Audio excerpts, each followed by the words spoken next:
The trailer opened with some narration from Hikaru and text on the bottom that both said, "The story of the birth of a star." Oh yeah, I actually kind of remember learning about that from the Magic School Bus. The one that's not on the overpriced streaming service. Anyway, as I recall, they explained how stars were formed when interstellar gas and dust bind together over many millennia. And afterwards, they created a brand new star within minutes just by squeezing dust and gas together with giant cartoon hands. But at least they did address that at the end of that episode, and I'm sure that this film will be able to provide us with a far more scientifically accurate depiction of the birth of a star with Fuchan 2.0. Quick, somebody hide all the deals! Okay, to be fair, I think this thing is supposed to be the living embodiment of a nebula, the cloud of gas and dust that forms a new star. So yeah, Nebby here is another in a long line of inanimate objects that gain sentience and take center stage in the Precure film. Oh joy. Hikaru names it Yuma, a play on the Japanese coin term UMA, or unidentified mysterious animal. Though whenever I hear that name, I end up thinking about the main character of Yu-Gi-Oh! Zearu. I said Zearu, not 5Ds! Katsumi Ono, please go back to working on Symphogear. We don't need more than one production in a single year where you show off your fetish for card games and or motorcycles.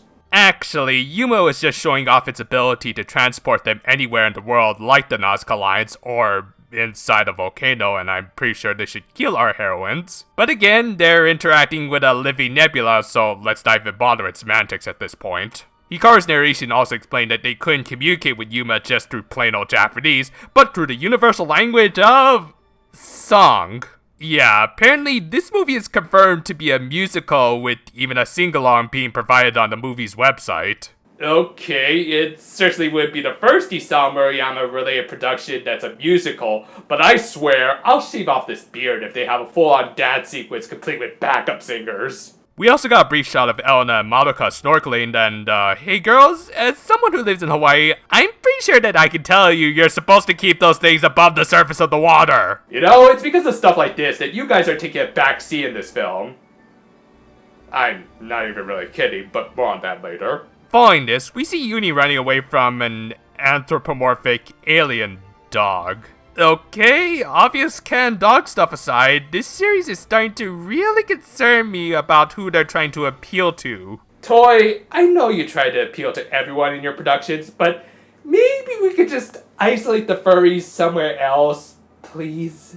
Anyway, Kruger-chan here is a member of the Hoshizora Galactic Police named Marianne. And while I doubt this character will appear in the main series based on who her actress is, again, more on that later, it would be interesting to see these space cops play a role in the main series, especially when one of our main heroines is a registered thief. However, the Fuzz weren't going to be the main villains of this film, unless they actually do pull a Deca Ranger. And neither were the Note Raiders, which is definitely for the better, but rather some space hunters who all have some pretty awesome designs. Personal favorite is this crab-legged dude who reminds me of Brainstorm from Ben 10. Though unfortunately, the leader appears to be this blue-skinned Bakugo who's not bad, but that was always more of a Todoroki fan personally. Anyway, it's also at this point in the trailer where Uni pretty much confirms my Nebula theory, and that Hikaru and Lala would have to say goodbye to their little friend because, well, the formation of a new star is kind of important.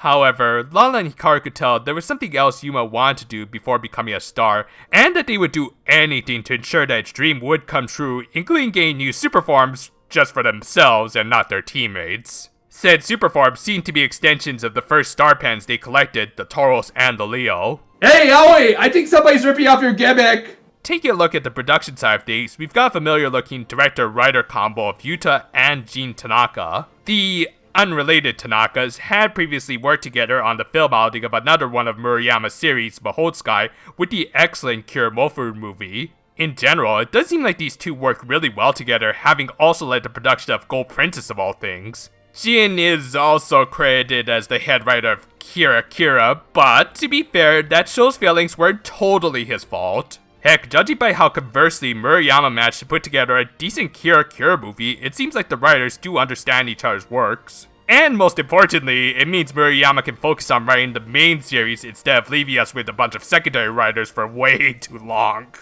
Lastly, the animation director will be Hitomi Matsuura. A very solid director, especially when it comes to action, whose previous movie outings include The Smile and Doki Doki Solo movies, so no complaints there. On the musical side of things, while Lala and Hikaru's VAs are going to provide an image song called the Shooting Star Song, the main selling point of this movie's soundtrack would likely be its ending theme, Twinkle Stars, which, while I can't play here for obvious copyright reasons, I will say it sounds just amazing.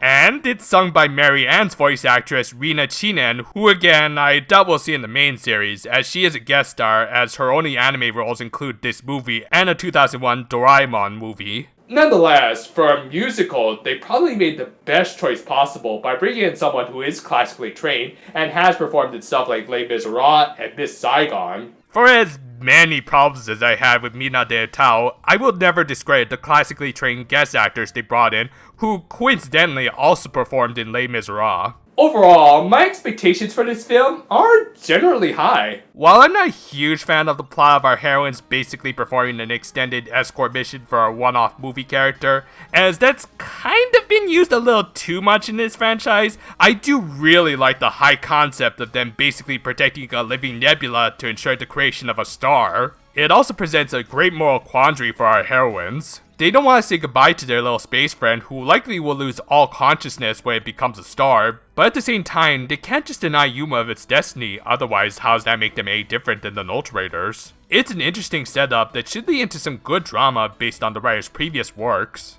One kind of irksome aspect of the movie is the fact that it's clearly going to be the Lala and Hikaru show guest starring the purple and yellow ones. I mean, in the case of a self-contained film, it doesn't really affect it that much.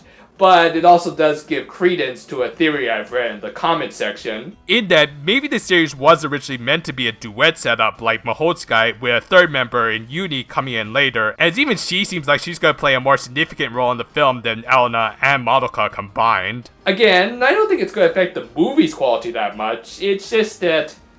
yeah, I think I'm just going to keep my fingers crossed for these two in the main series who apparently don't even know how to use snorkels. Regardless, with an intriguing plot and really stacked production staff, Tanaka combo for the win, I am looking forward to this one. Hopefully, like its Kamen Rider brethren, it'll become one of the best films in its franchise. That's all I have to say. What are your guys' opinion? Feel free to share them in the comments below. And until next time though, farewell for now my friends, and... oh boy, did I forget to feed the meter? You never saw me and I was never here.